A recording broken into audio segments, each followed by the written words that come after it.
안녕하세요. 책 읽어주는 여자 홍킨이에요. 지금 잡지를 보다가 멋진 우리나라 작가 소개 글이 좋아서 읽어드릴게요. 화가 정보영에 관한 글입니다. 제목은 빛과 그림자로 표현한 부재의 리얼리즘. 사람은 불완전한 존재다. 자기 얼굴을 스스로 볼 수 없다. 남 얼굴은 쉽게 보지만 정작 내 얼굴을 보기 위해선 도구가 필요하다. 거울이 대표적이다. 때론 다른 사람이 그 역할을 대신한다. 굴뚝 청소를 하고 나온 두 사람. 한 사람은 얼굴에 시커멓게 검댕이 묻었고 다른 사람은 깨끗했다. 두 사람 중 세수를 해야겠다고 맘먹은 사람은 누굴까? 철학과 굴뚝 청소부라는 제목의 책에 나오는 일화다. 타인에게 보이는 내 얼굴이야말로 나도 모르는 진짜 나일지도 모른다. 서양 근대 철학의 아버지로 일컬어지는 사람은 데카르트다. 자아, 주관, 주체 등으로 해석되는 나라는 존재에 대한 자각을 가장 먼저 그리고 가장 심각하게 고민했던 인물이다. 세상 모든 것을 의심하고 또 의심해도 결국 의심하고 있는 자기 자신의 존재만큼은 의심할 수 없다. 데카르트가 내린 결론이다. 유명한 명제 코기토 에르고 숨, 즉 나는 생각한다, 고로 존재한다는 이런 배경에서 탄생했다. 데카르트가 살았던 17세기 유럽, 그 시대가 바로 바로크다. 미술사에서도 매우 중요한 시기다. 바로크를 대표하는 화가 가운데 벨라스케스가 있다. 스페인 궁정 전속 화가였던 그는 세상을 떠나기 몇 해 전 바로크 정신이 응축된 걸작을 남겼다. 1656년에 그린 시녀들이란 제목의 글입니다.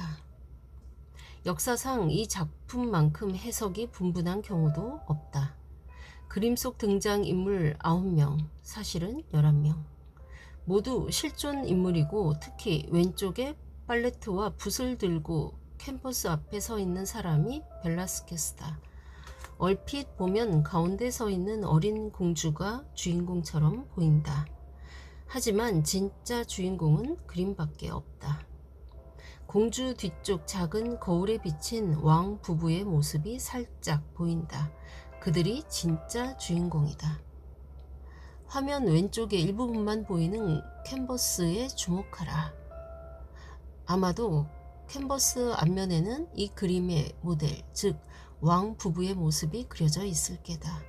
다시 말해 그림의 실제 주인공인 왕 부부는 정작 화면 밖에 있는 셈이다. 더불어 왕 부부가 서 있는 자리는 이 그림을 바라보는 관람자 위치와도 같다.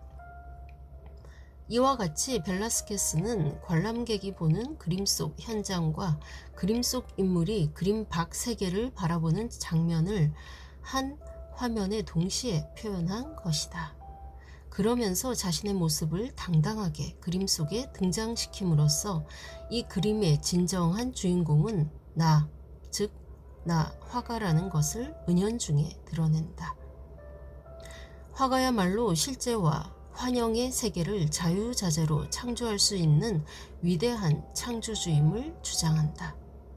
데카르트 이후 자아를 자각하고 자의식과 주관을 드러내면서 주체적 존재로 독립한 생각하는 화가가 탄생하는 순간이다.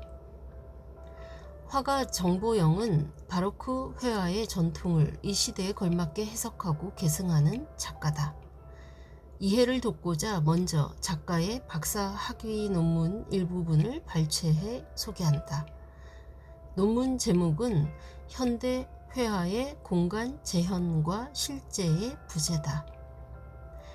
연구자의 공간 재현 방법론은 극사실회화와 바로크 회화의 방법론을 수용하고 절충하는 방식으로 전개되었다.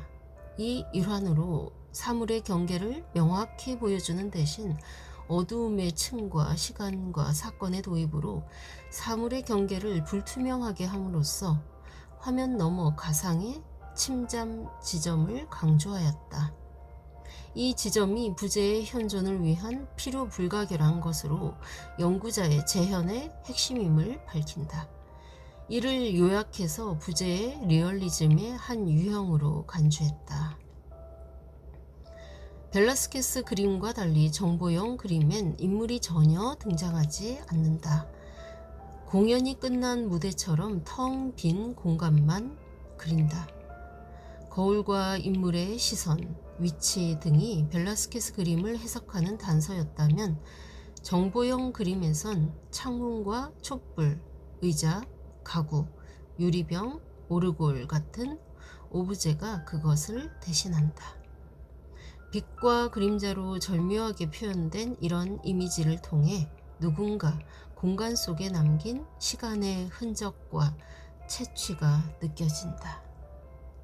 비록 그림 속의 사람 모습은 보이지 않지만 또한 벨라스케스 그림에서 거울이 중요한 단서였던 것처럼 정보형 그림에선 창문이 그 역할을 한다. 창문을 매개로 만들어지는 빛과 그림자의 조화야말로 정보형의 그림을 특징 짓는 요소다.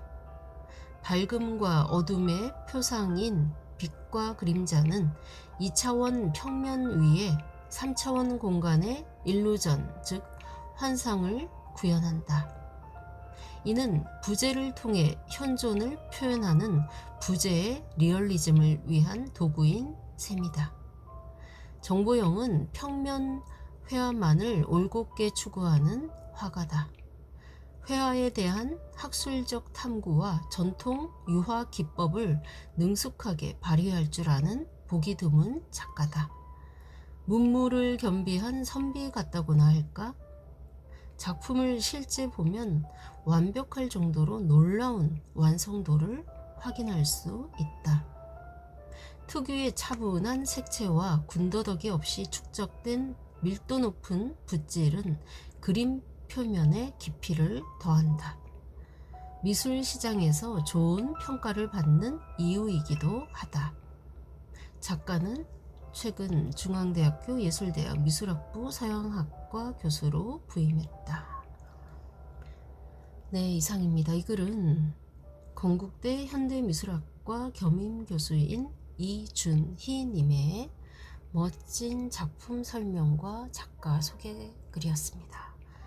잡지가 좀 지난 거라 조금 다를 수 있는 부분도 있을 수 있겠지만 전체적으로 참 멋진 작품과 설명이었죠.